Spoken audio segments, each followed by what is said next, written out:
انتظار مصلح جہانی الہی حضرت مہدی موعود اجل اللہ تعالی فرجہ شریف، اس انتظار کا لازمہ یہ ہے کہ آج اسلام دشمن عناصر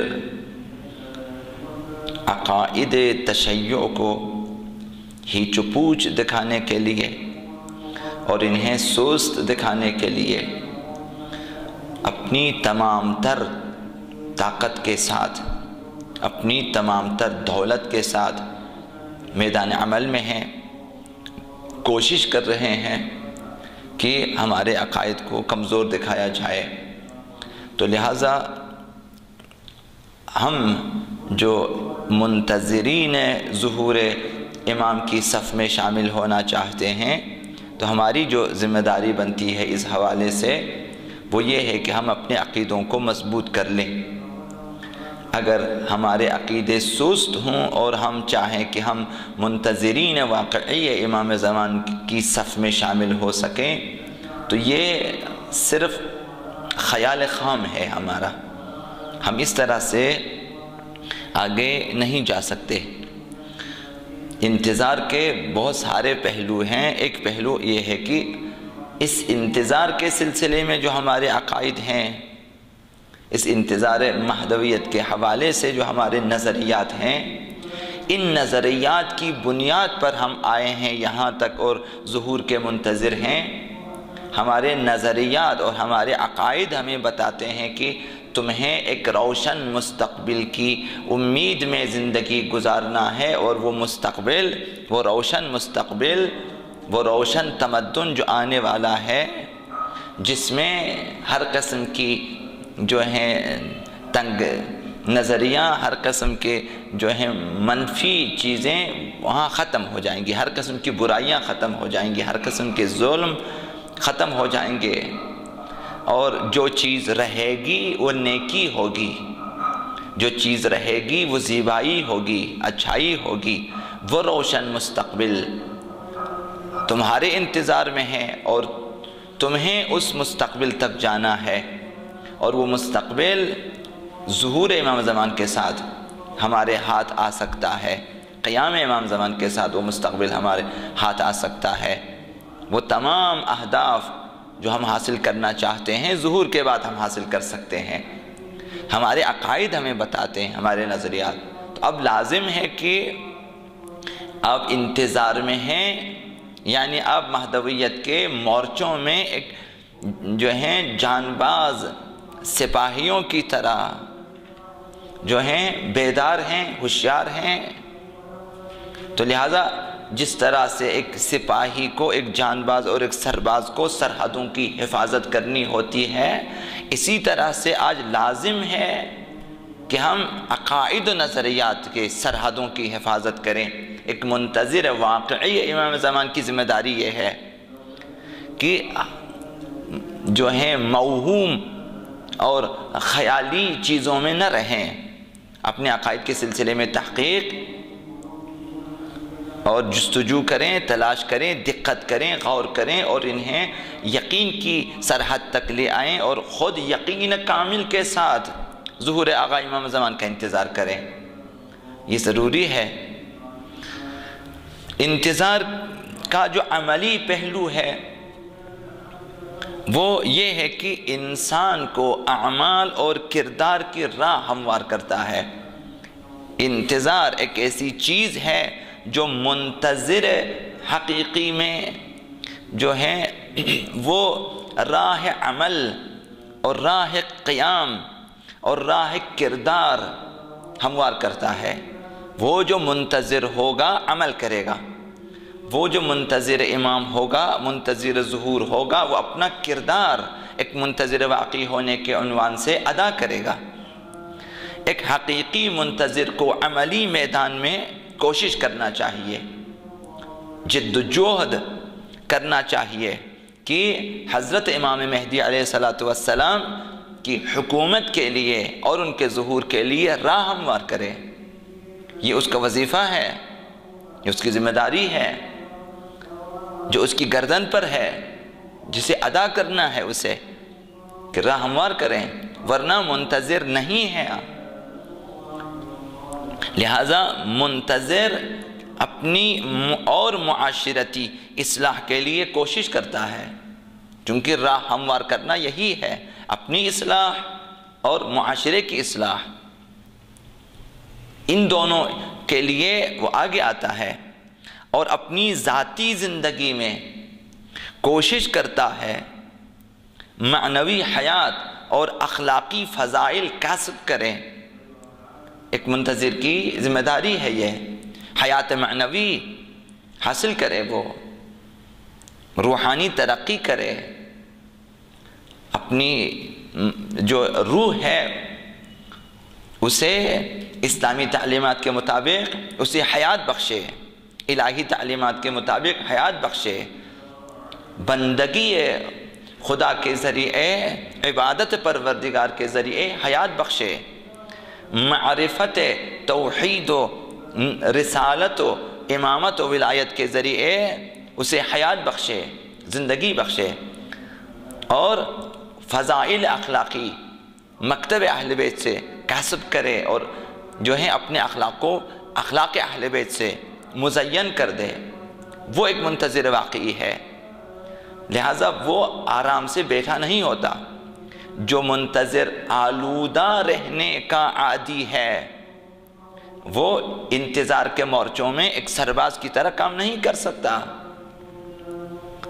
وہ ایک ایسے سپاہی کی مانند ہیں جو سرکشی کرتا ہے، جو سرپیچی کرتا ہے، جو صحیح جو ہیں اپنی ڈیوٹی انجام نہیں دیتا، جو صحیح حاضری نہیں دیتا۔ ہمیں ایسے منتظر نہیں بننا چاہیے، فرمان بردار سپاہی کی طرح ہمیں انتظار کے مورچوں میں حاضر رہنا چاہیے۔ یہ ذمہ داری ہے ہماری، کسے ہر صورت میں انجام دیں، اور ساتھ ساتھ معنوی حیات کے ساتھ، کسب فضائل اخلاقی کے ساتھ جو ہماری تربیت کے لیے ضروری ہے، اس کے ساتھ اپنے جسم و بدن کو، اپنے اعضاء کو مضبوط رکھے۔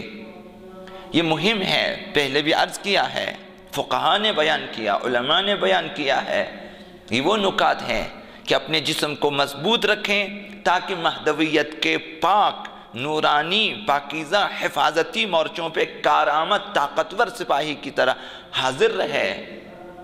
ایک کمزور اور ایک جو ہے ناتوان، ایک مریض، ایک بے حال انسان کام نہیں کر سکتا، فعالیت نہیں کر سکتا، اسے ہوشیار ہونا ہے، اسے ہمیشہ تیار رہنا ہے۔ لہذا جسمانی آمادگی ضروری ہے، اپنی جسمانی طاقت کو جو ہے مضبوط رکھیں، حفاظت کریں، اپنے اعضاء و جوارح کی حفاظت کریں، تاکہ جسم اگر سالم ہے تو روح بھی سالم ہے، اور سالم جسم و سالم روح کے ساتھ ہم مہدویت کے لیے کام کر سکتے ہیں، مہدویت کے مورچوں میں ہم حاضر رہ سکتے ہیں، اور مہدویت کے سرحدوں کی حفاظت کر سکتے ہیں۔ ایک کارآمد طاقتور منتظر کے طور پہ ہمیں آگے آنا چاہیے۔ تو روحانی حیات ضروری ہے، کسب فضائل اخلاقی ضروری ہے، اخلاقی اقداروں کو حاصل کریں اور اپنے اندر ایجاد کریں اور اس کی حفاظت کریں، اور ساتھ ساتھ جسم و بدن کو مضبوط رکھیں، اور مہدویت کے سرحدوں کی حفاظت کے لیے طاقتور اور تیار و آمادہ سرباز کی طرح حاضر رہے۔ عقیدہ و عمل کے ساتھ جسمانی صحت کا خیال رکھنا ایک منتظر واقعی کے لیے لازم ہے، ایک منتظر واقعی کے لیے۔ غافل ہیں وہ لوگ جو اپنے جسمانی صحت کو خراب کر رہے ہیں، وہ غفلت میں ہیں، صرف روحانی اعمال و عبادات کی وجہ سے اگر چاہتے ہیں کہ وہ کامیاب ہو جائیں۔ اگر ہم فرض کریں کہ آج امام کا ظہور ہو جائے اور امام اپنی فوج تشکیل دے، اپنے رضاکاروں کا دستہ تشکیل دیں، لشکر تشکیل دیں، اور ہمیں بلائیں اور جو ہیں دیکھیں کہ یہ بندہ فٹ ہے یا نہیں ہے، تو آپ کے خیال میں ایک شخص جو مختلف مضر صحت چیزوں کا عادی ہے، کیا امام اس کا انتخاب کرے گا کہ آئیں فوج میں؟ ایک شخص جو اپنے اطراف کے ماحول کو آلودہ کرتا ہے مختلف چیزوں کے ذریعے، مختلف دخانیات کے ذریعے، تو کیا امام اس کا انتخاب کرے گا آئیں تو ہمارے لشکر میں؟ وہ ایسا پاکیزہ انقلاب لے کر آنا، حتیٰ کہ دخانیات کی بھی اجازت نہیں ہوگی وہاں۔ یہ ہم کہہ سکتے ہیں ناممکن ہے کہ ایک ایسی چیز جس سے عام انسان نفرت کرتا ہے امام اسے پسند کرے اور اسے، لہذا جسمانی صحت ضروری ہے۔ اگر مریض ہیں، اگر مختلف قسم کی بیماریاں ہمارے اندر ہیں اور ہم علاج نہ کریں اور ان بیماروں کو رہنے دیں تو ہم مہدویت کے لیے کام نہیں کر سکتے۔ لہذا یہ زندگی عزیز ہے، قیمتی ہے، باارزش ہے، لہذا اسے اپنی صحت کا خیال رکھنے کے ساتھ اس زندگی کی حفاظت کریں۔ یہ ایک منتظر واقعی کے لیے لازم ہے۔ حضرت امام جعفر الصادق علیہ السلام فرماتے ہیں کہ جو امام قائم علیہ السلام کے ناصر و مددگار میں شامل ہونا چاہتا ہے اسے انتظار کرنا چاہیے، حالت انتظار کو اپنے اندر ایجاد کرنا چاہیے، اور انتظار کی حالت میں تقوی و پرہیزگاری کا راستہ اپنانا چاہیے۔ ہم کہہ سکتے ہیں کہ تقوی و پرہیزگاری جو ایک منتظر امام واقعی کے لیے ضروری ہے، کہ امام ششم نے ارشاد فرمایا اور فرمایا کہ نیک اخلاق سے مزین ہونا چاہیے۔ یہ جو تقوی و پرہیزگاری ہے، کیا یہ صرف گناہان کبیرہ کے لیے ہے؟ کیا یہ تقوی و پرہیزگاری میں یہ مضر صحت چیزوں کا استعمال نہ کرنا شامل نہیں ہے کہ ان سے بھی پرہیز کریں؟ تقوی ہو تو ایسی چیزوں سے بھی پرہیز کریں جو آپ کی جسمانی صحت کے لیے، جو کہ مہدویت میں اور امام زمان کی سربازی کے لیے، خدمت کے لیے ضروری چیز ہے، ایک ضروری عنصر ہے جسمانی صحت، اور انسان اسے خراب کر دیں اور نیک اخلاق سے مزین ہو جائے۔ نیک اخلاق میں کیا یہی چیزیں نہیں ہیں؟ نیک اخلاق صرف سلام کرنا اور دوسروں کو دعوت کرنا صرف یہ چیزیں نہیں ہیں۔ نیک اخلاق میں یہ ہے کہ انسان کی تمام تر عادتیں ٹھیک ہو جائیں۔ نیک اخلاق یعنی یہ سیرت باطن انسان کا درست ہو جائے۔ تو جو لوگ اپنے جسمانی صحت کا خیال نہیں رکھتے، یعنی یہ عادتیں ان کی بری ہیں، جب بری ہیں تو ان کے اخلاق ابھی تک درست نہیں ہیں۔ کوشش کرنی چاہیے ہم جو ہیں منتظرین امام زمان کی صف میں شامل ہونے کے لیے معنوی حیات کے ساتھ ساتھ فضائل اخلاقی کسب کرنے کے ساتھ ساتھ جسمانی صحت کا بھی خیال رکھیں۔ اس انتظار ظہور امام زمان عجل اللہ تعالی فرجہ الشریف کی خصوصیت یہ ہے کہ یہ انسان کو اپنی ذات سے بلند کرتا ہے۔ انسان اپنی ذات تک محدود نہیں رہتا، انسان میں ایثار آ جاتا ہے، انسان میں فداکاری آ جاتی ہے، انسان اپنی ذات سے، اپنی انا سے بلند ہو جاتا ہے۔ انسان شاید اپنے لیے نہ جیے لیکن مہدویت کے لیے، انسانیت کے لیے، نجات بشریت کے لیے انسان جی لیتا ہے، یعنی اپنی ذات سے بالاتر ہو کے جی لیتا ہے۔ انسان اپنے لیے کچھ نہیں کماتا لیکن مہدویت اور اسلام کے سرحدوں کی حفاظت کے لیے وہ جیتا ہے، وہ کچھ کسب کرتا ہے، خدمت کرتا ہے۔ تو یہ انتظار کی خصوصیت ہے انتظار امام زمان کی، کہ بالاتر ہو جاتا ہے اپنی ذات سے۔ یہ انسان کو اپنی ذات سے بلند کرتا ہے اور اس انسان منتظر کو معاشرے کے ہر شخص سے جوڑ دیتا ہے۔ انتہائی مہم ہے یہ۔ غفلت ہے وہ لوگ جو معاشرے میں فساد پھیلاتے ہیں، غافل ہیں وہ لوگ جو معاشرے میں فساد پھیلاتے ہیں، غفلت میں ہے وہ لوگ معاشرے کے بعض افراد کو اپنا دشمن قرار دے دیتے ہیں اور بعض افراد کو اپنے دوست بنا لیتے ہیں، بعض افراد سے لا تعلق ہو جاتے ہیں اور اس لا تعلقی کے ساتھ وہ چاہتے ہیں کہ وہ اسلام کے لیے کام نہیں کر سکتے۔ اسلام کا فلسفہ یہ ہے کہ ایک طرف خدا سے متصل رہے اور دوسری طرف معاشرے سے متصل رہے اور معاشرے کے تمام طبقات اور تمام افراد کی اصلاح کے لیے کام کریں۔ انتظار امام زمان کی خصوصیت یہ ہے، کیا امام زمان بھی پارٹی بنائیں گے کہ بعض انسانوں کو رد کر دیں؟ وہ جو بھی دائرہ توحید میں شامل ہے امام سب کے لیے کام کریں گے، کوشش کریں گے کہ وہ لوگ جو سرحد توحید سے خارج ہیں، موحد نہیں ہیں، انہیں بھی اس سرحد میں لے کر قلعہ توحید میں انہیں بھی داخل کر دیں، شامل کر دیں۔ ہماری کوشش بھی یہی ہونی چاہیے کہ جو لوگ دائرہ اسلام سے خارج ہونا چاہتے ہیں، وہ دائرہ اخلاقی اسلامی سے باہر جانا چاہتے ہیں، وہ لوگ جو معاشرے میں فساد پھیلانا چاہتے ہیں، ہماری کوشش یہ ہونی چاہیے کہ ہم انہیں بھی اسلامی اخلاق کے دائرے میں، اسلامی احکامات کے دائرے میں لے آئیں، لیکن طریقہ کار وہی ہونا چاہیے جو اسلام پیش کرتا ہے۔ ادع الى سبیل ربک بالحکمت والموعظۃ الحسنہ وجادلہم باللتی ہی احسن۔ اسلام کا طریقہ کار یہ ہے، دوسروں کو تبلیغ کرنے کا طریقہ کار یہ ہے،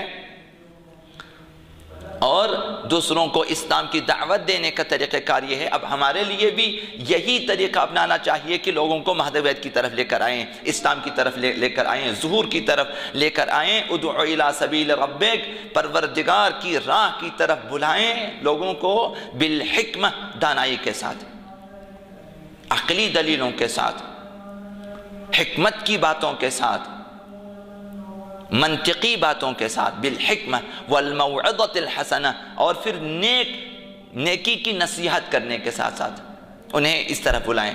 تو خیر خواہی کے ساتھ نصیحت کریں، موعظہ حسنہ کریں، انہیں اچھے مشورے دے دیں، اچھی نصیحتیں کریں، یہ دوسرا راستہ ہے، انہیں بلائیں۔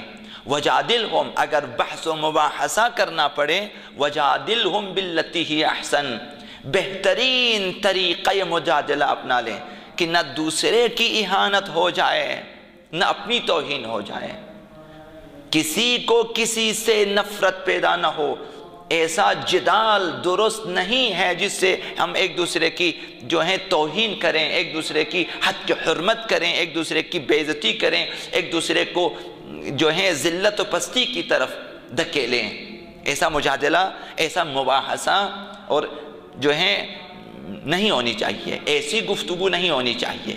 تو اسلام نے دعوت دی کہ لوگوں کو بلائیں اس طرف حکمت کے ذریعے، دانائی کے ذریعے، دلیل و برہان کے ذریعے، یا پھر وعظ و نصیحت کے ذریعے، بہترین وعظ و نصیحت جو اہل بیت نے ہمیں بتایا ہے وہ نازل۔ اور اگر بحث کرنا چاہتے ہیں تو بہترین طریقہ اپنا لیں کہ جس میں نتیجہ اور ہدف صرف یہ ہو کہ حق ظاہر ہو جائے، نہ کہ ایک دوسرے پہ برتری حاصل کرنے کے لیے بحث و مباحثہ کیا جائے، کہ کہیں ایسا نہ ہو کہ میں شکست کھا جاؤں، میری بے عزتی ہو جائے۔ آپ کو یقین ہونا چاہیے کہ آپ حق پر ہیں۔ اگر آپ کو پتہ چلے کہ میں ناحق جا رہا ہوں تو پھر رکنا چاہیے۔ اسلام کو اپنی شرمندگی پہ قربان نہ کریں۔ تو معاشرے میں کیا کرنا چاہیے ہمیں؟ معاشرے میں کہ انتظار امام زمان ہمیں ایک طرف اپنی اصلاح کی دعوت دے دیتا ہے، دوسری طرف ہمیں خدا سے رابطہ رکھنے کے لیے ہمیں آمادہ کرتا ہے، اور تاکہ معنوی حیات اور فضائل اخلاقی کسب کریں، اور تیسری طرف ہمیں معاشرے کے ہر فرد سے ملاتا ہے۔ جس فرد پر بھی آپ انگلی رکھیں، یا مومن ہے یا غیر مومن، یا مسلمان یا غیر مسلم، اگر مسلمان ہیں تو اسے بھی جو ہے ایک خاص دعوت ملنی چاہیے، ہمکاری کی دعوت دیں، ہم سفر بننے کی دعوت دیں، اور ہمارے ساتھ چلنے کی دعوت دیں، انہیں بھی کام کی دعوت۔ اگر غیر مسلم ہیں تو انہیں اسلام کی دعوت دیں۔ کوئی ایسا فرد نہیں جسے ہم کہیں کہ نہیں یہ ہمارے دائرے، ہمارے ساتھ اس کا کوئی تعلق نہیں ہے۔ یہ الگ بات ہے کہ اگر ہم نہیں کر سکتے، اگر ہم میں عرضہ نہیں ہے، اگر ہم میں صلاحیت نہیں ہے، بے عرضگی ہم میں ہے، تو ہم انہیں کس معاشرے کے کسی بھی گروہ کو اپنے آپ سے نہ کاٹیں، جدا نہ کریں انہیں۔ مہدویت اس چیز کا نام نہیں ہے، پوری انسانیت کے لیے امام کا ظہور ہوگا۔ ہمیں بھی چاہیے کہ پوری انسانیت کے لیے کام کریں، خدمت کریں ان کی نجات کے لیے۔ لہذا انتظار ظہور امام زمان علیہ السلام انسان کو، منتظر امام زمان کو معاشرے کے ہر شخص سے جوڑ دیتا ہے۔ یعنی انتظار نہ صرف انسان کی ذاتی زندگی میں مؤثر ہے، اپنی زندگی میں کہ میں خود سازی کروں اور اپنی حد تک جو ہے مسلمان، مؤمن، متقی، پرہیزگار، شب نماز بن جاؤں، کافی نہیں، بلکہ معاشرے میں منتظر کے لیے مخصوص منصوبہ پیش کرتا ہے۔ انتظار امام زمان ہمارے لیے معاشرے میں مخصوص منصوبہ پیش کرتا ہے کہ اگر آپ منتظر ہیں تو آرام سے نہ بیٹھیں، آپ کے پاس منصوبہ بندی ہونی چاہیے کہ آپ نے کیا کرنا ہے۔ معاشرے میں مثبت قدم اٹھانے کی رغبت دلاتا ہے یہ انتظار۔ جو قدم اٹھاتا ہے سمجھیں کہ اس میں یہ قدم اٹھانے کی رغبت پیدا ہو گئی ہے، یعنی وہ امام کے منتظر ہیں، وہ آرام سے نہیں بیٹھا۔ ایک منتظر نہ صرف خود ساز ہوتا ہے کہ اب خود سازی کرتا ہے، بلکہ معاشرہ ساز بھی ہوتا ہے۔ چونکہ ظہور معاشرہ سازی کے لیے ہے، چونکہ ظہور انسان سازی کے لیے، لہٰذا آج ہم یہ کام شروع کریں تاکہ ظہور کی راہ اسی طرح ہمار ہے کہ ہم خود سازی شروع کریں، دوسروں کو بھی بتا دیں کہ آئیں خود سازی کریں تاکہ معاشرہ سازی ہو سکے۔ چونکہ حضرت امام زمان عجل اللہ تعالی فرجہ الشریف کی حکومت اجتماعی ہے، کل بشریت کے لیے ہے، کل ہستی کے لیے ہے، لہذا منتظرین ظہور امام زمان معاشرے میں پھیلی ہوئی برائیوں کے سامنے خاموش تماشائی بن کر بے توجہ نہیں رہ سکتے۔ اگر ہم نے دیکھا کہ معاشرے میں برائیاں پھیلی اور ہم اپنی حد تک کوشش نہ کریں تو ہم منتظر امام زمان نہیں ہیں۔ برائیاں دیکھیں، کربلا والوں نے، اہل بیت اطہار نے ہمیں کیا سبق دیا ہے۔ اب عبداللہ الحسین نے کیا فرمایا کہ الا ترى ان الحق لا يعمل به وان الباطل لا يتناهى عنه، کیا تم لوگ نہیں دیکھ رہے کہ حق پہ عمل نہیں ہو رہا، یعنی برائی ہے معاشرے میں، کیا تم نہیں دیکھتے باطل سے روکا نہیں جا رہا، یعنی برائیاں پھیلی جا رہی ہیں، پھر بھی تم خاموش رہے، پھر بھی آرام سے بیٹھے رہیں۔ اب عبداللہ الحسین نے دکھایا کہ نہ، میں آرام سے نہیں بیٹھوں گا، میں قیام کروں گا۔ تو قیام کیا۔ امام زمان علیہ السلام کس لیے قیام فرمائیں گے؟ معاشرے سے برائیوں کو خاتمہ کرنے کے لیے۔ تو آج ہمیں یہ کام شروع کرنا چاہیے، آج ہمیں شروع کرنا چاہیے، اپنی حد تک، اپنی استعداد کی حد تک، اپنی توانائی کی حد تک معاشرے میں پھیلی ہوئی جو برائیاں ہیں انہیں ختم کرنے کے لیے، یا کم از کم روکنے کے لیے، یا کم از کم کرنے کے لیے ہمیں کوشش کرنی چاہیے۔ اپنی زبان سے شروع کریں، اپنے قلم سے شروع کریں، اپنی گفتگو سے یہ سلسلہ شروع کریں، بولیں برائیوں کے خلاف، گھر میں بولیں، جہاں خطرہ نہیں وہاں بولیں کہ یہ چیزیں بری ہیں، انہیں ختم ہونا چاہیے، اتنا تو بولیں۔ ایک قدم اٹھائیں، اپنے دوستوں کو دعوت دیں، بلائیں، دیکھیں یہاں یہ برائی ہو رہی ہے، ہمیں روکنا چاہیے، مشورہ کریں ایک دوسرے سے، کم از کم اس برائی کو کم کرنے کے لیے ہم کیا کر سکتے ہیں، کس کی مدد لے سکتے ہیں۔ منتظر امام زمان آرام سے نہیں بیٹھا ہوتا معاشرے میں۔ انتظار امام زمان کا مفہوم یہ ہے کہ معاشرے سے جڑے رہیں اور معاشرہ سازی میں آگے آ جائیں۔ لہٰذا دیکھیں معاشرے میں اگر برائیاں پھیلی ہوئی ہیں تو ان کے خلاف اقدام کریں، اگر نیکیاں ترک ہو رہی ہیں تو کوشش کریں کہ نیکیوں کو دوبارہ زندہ کریں۔ تو ہر منتظر معاشرے کی اصلاح کے لیے کوشش کرے گا، ہر منتظر اپنی حد تک، کیونکہ عالمی اصلاح کرنے والے حضرت امام زمان علیہ السلام کے منتظر کو فکر و عمل کے لحاظ سے اصلاح اور خیر کے راستے کو اپنانا چاہیے۔ امام کا قیام اصلاح کے لیے ہے، آج ہم اصلاحی کام شروع کریں، اپنی ذات سے شروع کریں، اپنے دوستوں سے شروع کریں، اپنے گھر سے شروع کریں، اصلاحی کام شروع کریں۔ میں نے عرض کیا کہ ابتدا خود سے کریں، اپنے لباس کو ٹھیک کر دیں، اپنے چہرے کو ٹھیک کر دیں، اپنے بالوں کو ٹھیک کر اصلاح کریں، اپنی جو ظاہری وضاقت ہے اسے امام پسند بنا دیں، اسے اس قابل بنا دیں کہ امام قبول کریں۔ ظاہری اصلاح یہاں سے شروع کریں، اپنے موبائل کو ٹھیک کر دیں، اپنے کمپیوٹر کو ٹھیک کر دیں، اپنے انٹرنیٹ کو ٹھیک کر دیں، اصلاح کریں، یہاں سے شروع کریں، پھر اپنے ٹی وی چینلوں کو ٹھیک کر دیں، اصلاح شروع کریں، اپنے گھر سے شروع کریں، اپنی کتابوں کو، اپنی کاپیوں کو، اپنی ڈائریوں کو ٹھیک کر دیں، اصلاح شروع کریں۔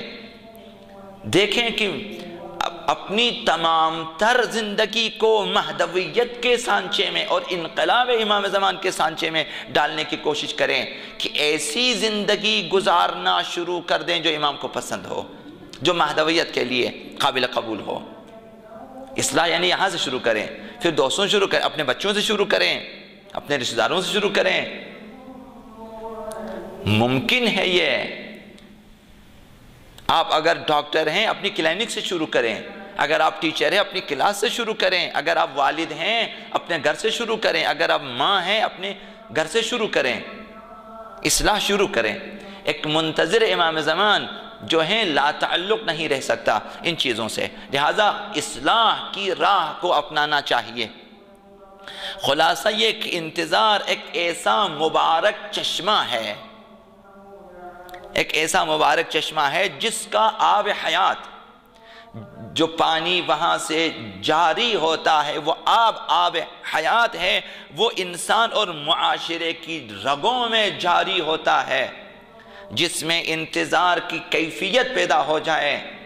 جو مفہوم انتظار کو سمجھیں، جو اپنے اندر حالت انتظار کو پیدا کریں، جو معرفت مہدویت کی وجہ سے انتظار کی منزل تک آ جائے، وہ اس سرچشمے تک پہنچ جاتا ہے جہاں آب حیات جاری ہے، اور یہ آب حیات انسان اور معاشرے کی رگوں میں جاری ہوتا ہے اور زندگی کے تمام پہلوؤں میں الہی رنگ بر دیتا ہے۔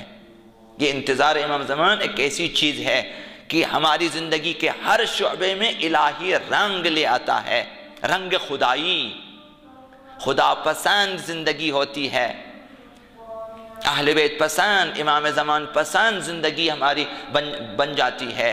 انتظار ایک ایسی چیز ہے، آلودگیوں کے ساتھ، تقریب کاریوں کے ساتھ، فسادات کے ساتھ، گناہان کبیرہ کے ساتھ، معاشرے کے ساتھ لا تعلقی کے ساتھ، ترک امر معروف کے ساتھ، ترک نہی از منکر کے ساتھ انسان منتظر نہیں ہے، اسے انتظار نہیں کہتے ہیں۔ انتظار ایک ایسا مبارک سرچشمہ ہے جہاں سے جاری ہونے والا آب حیات انسان کی زندگی کے ہر پہلو میں جاری ہو جاتا ہے، معاشرے کی جو ہیں رگوں میں وہ پانی جاری ہو جاتا ہے، وہاں پہنچ کر انسان کو، نفس انسانی کو، روح انسانی کو، روح معاشرے کو سیراب کرتا ہے، اور ہر طرف ہر لحاظ سے رنگ الہی اس میں بھر دیتا ہے، اور انسانی زندگی کو حیات معنوی، وہ حیات الہی سے مالا مال کر دیتا ہے۔ انتظار ایک ایسا سرچشمہ ہے، اور خدائی رنگ سے بہتر اور کوئی رنگ نہیں ہو سکتا انسان کے لیے۔ صبغۃ اللہ ومن احسن من اللہ صبغہ ونحن له عابدون، سورہ بقرہ میں ارشاد فرمایا کہ رنگ الہی، صبغۃ اللہ، رنگ الہی، ومن احسن من اللہ صبغہ، رنگ الہی سے بڑھ کر کوئی اور رنگ خوبصورت ہو سکتا ہے؟ کوئی اور رنگ زیبا نہیں ہے انسان کے لیے، رنگ خدا زیبا ہے۔ یہ انتظار انسان کو خدائی بنا دیتا ہے، انسان کے لیے رنگ الہی لے آتا ہے۔ پس مصلح کل، مہدی موعود، بقیت اللہ العظم، حضرت امام زمان عجل اللہ تعالی فرجہ شریف کے ظہور کے منتظر پاکیزہ جوانوں اور جوان دل مومنوں کی ذمہ داری یہ ہے کہ بس رنگ الہی اپنا لے۔ تمام چیزوں کا خلاصہ یہ ہے، رنگ الہی اپنا لے۔ یہ رنگ الہی اس مثبت انتظار کی برکت سے ہماری ذاتی اور اجتماعی زندگی کے مختلف پہلوؤں میں جلوگر ہوتا ہے۔ اس چیز کی کوشش کریں، یعنی خدائی بن جائیں، اخلاق خدائی، کردار خدائی، نیتیں خدائی، گفتگو خدائی، کہ انسان خدائی بن جائیں۔ قل ان صلاتی و نسکی و محیای و مماتی للہ رب العالمین۔ انسان میں رنگ الہی جب آ جاتا ہے تو ایسا ہوتا ہے، ان صلاتی و نسکی و محیای و مماتی، میرا جینا بھی، میرا مرنا بھی، میری عبادتیں بھی، میری قربانیاں بھی خدا کے لیے۔ جب انسان کے اعمال خدا کے لیے ہو تو رنگ الہی ہے۔ جب انسان اٹھتا ہے خدا کے لیے، بیٹھتا ہے خدا کے لیے، حرکت کرتا ہے خدا کے لیے، سکوت کرتا ہے خدا کے لیے، کبھی چپ رہتا ہے خدا کے لیے کہ یہاں میں اللہ کی خاطر چپ رہتا ہوں، یہاں میں اللہ کی خاطر بولتا ہوں، یہاں اللہ کی خاطر یہ کام کرتا ہوں، ہر چیز خدائی۔ قل ان صلاتی، میری نمازیں، و نسکی، میری قربانیاں اور عبادتیں، ومحیای، میرا جینا مرنا، ومحیا و مماتی للہ رب العالمین۔ یہ رنگ الہی، انسان خدائی، انسان الہی، اس کا نعرہ یہ ہے کہ میرا سب کچھ خدا کے لیے ہے۔ انا للہ، ہم خدا کے لیے ہیں، وَإِنَّا إِلَيْهِ رَاجِعُونَ، ہم خدا کی طرف لوٹ کر جائیں گے، وَإِلَيْهِ الْمَصِيرُ، بازگشت ہماری خدا کی طرف ہے۔ رنگ الہی جب آ جاتا ہے تو انسان پھر اپنے آپ کو نہیں دیکھتا، ہدف خدا، ہدف ذات اللہ بن جاتا ہے۔ یہ مہم ہے، یہ مہم ہے۔ لہذا اجتماعی زندگی کے مختلف پہلوؤں میں رنگ الہی جلوگر ہو جاتا ہے، جس کے پیش نظر ہماری ذمہ داریاں ہمارے لیے مشکل نہیں ہوں گی۔ یہ مہم ہے۔ جب رنگ الہی آ جاتا ہے تو جب ہمارے اوپر رنگ الہی آ جاتا ہے، اور اس وقت یہ ہے کہ ہمارے سامنے مشکلات ہیں، مصائب کے پہاڑ ہیں، رکاوٹیں ہیں، سختیاں ہیں، تو یہ چیزیں آسان ہو جاتی ہیں کیونکہ خدا کے لیے ہے۔ اب عبداللہ حسین نے حضرت علی اصغر کی شہادت کے بعد فرمایا کہ یہ چیزیں آسان ہیں میرے لیے، چونکہ خدا کے سامنے ہے، یہ سب کچھ ہو رہا ہے اللہ کی نگاہوں کے سامنے۔ تو ایک منتظر واقعی بھی جب وہ الہی ہو جاتا ہے تو لگتا ہے یہ ساری مصیبتیں آ رہی ہیں، یہ ساری مشکلات ہیں، میں جھیلوں گا چونکہ خدا کے سامنے ہے، اللہ کے لیے میں ان سب کو برداشت۔ جب انسان میں خدائی رنگ آ جاتا ہے تو برداشت آ جاتا ہے، انسان میں طاقت آ جاتی ہے، توانائی آ جاتی ہے۔ یہ مہم ہے انسان کے لیے، اس دور میں جینے کے لیے انسان خدائی قوت و طاقت کے ساتھ جی سکتا ہے۔ اس دور میں نہ اپنی توانائیوں کے ساتھ انسان موحد اس نتیجے تک پہنچ جاتا ہے کہ لا حول ولا قوت الا باللہ، کوئی طاقت اگر ہے، کوئی قوت اگر ہے، خدا کی ہے۔ حول و قوت الہی سے ایک منتظر واقعی قیام کرتا ہے، وہ اپنی ذات کے لیے قوت و قدرت کے قائل نہیں ہوتا، وہ کہتا ہے ہر چیز خدائی ہے، میری طاقت بھی خدائی ہے۔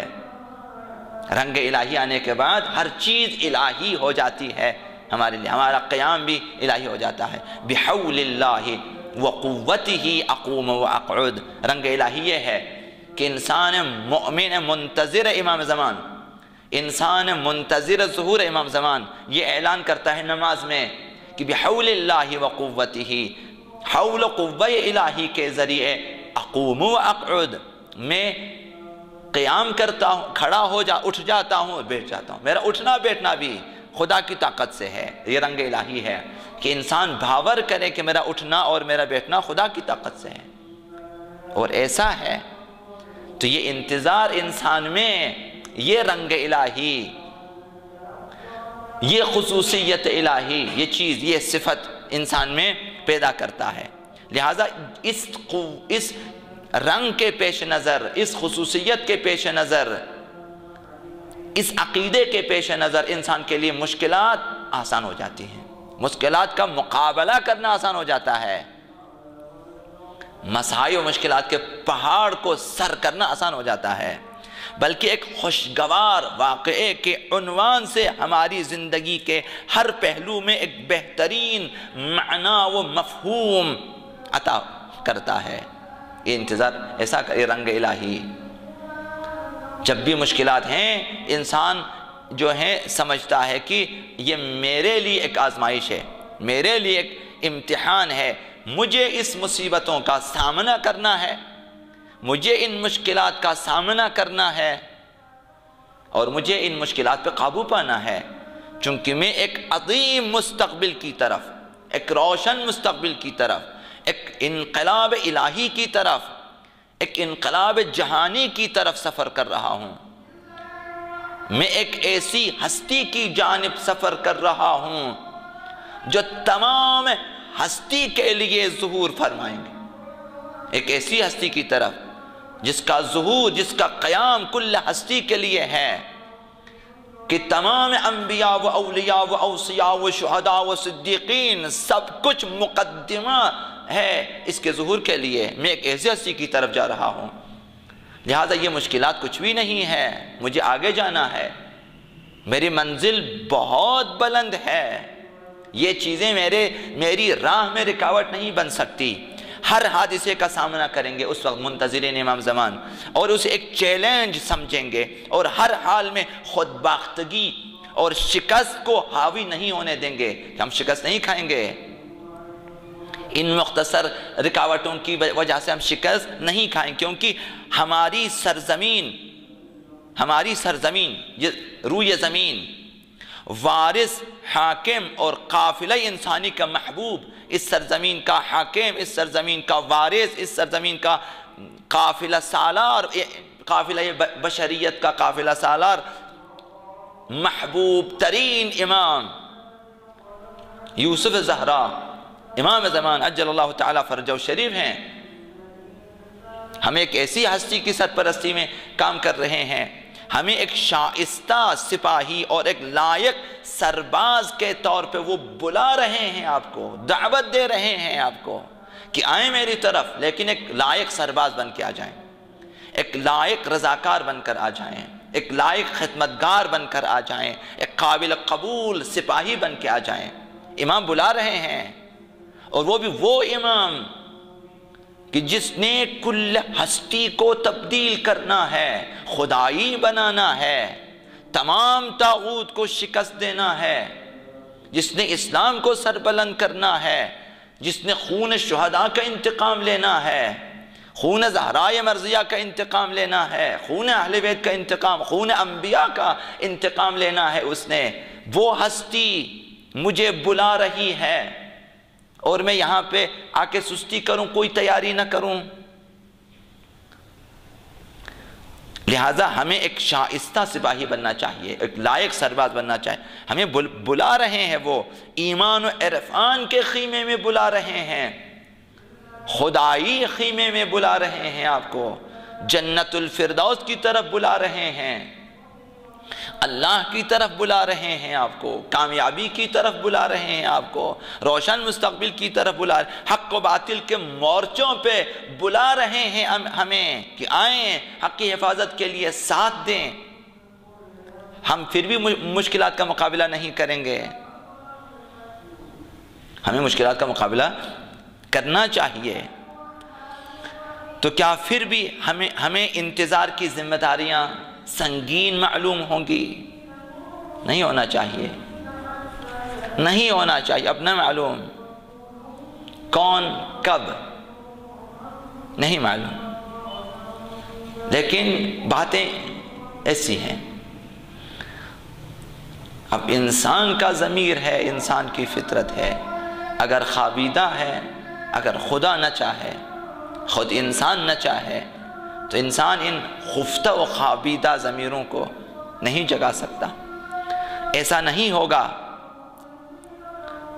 ہم اگر منتظرین واقعی ہیں، ہم اپنی ذمہ داریوں کو سنگین نہیں سمجھیں گے، بلکہ ہم انتظار کے راستے کو پہچان کر اپنے منتخب مقصد کی طرف قدم بڑھائیں گے۔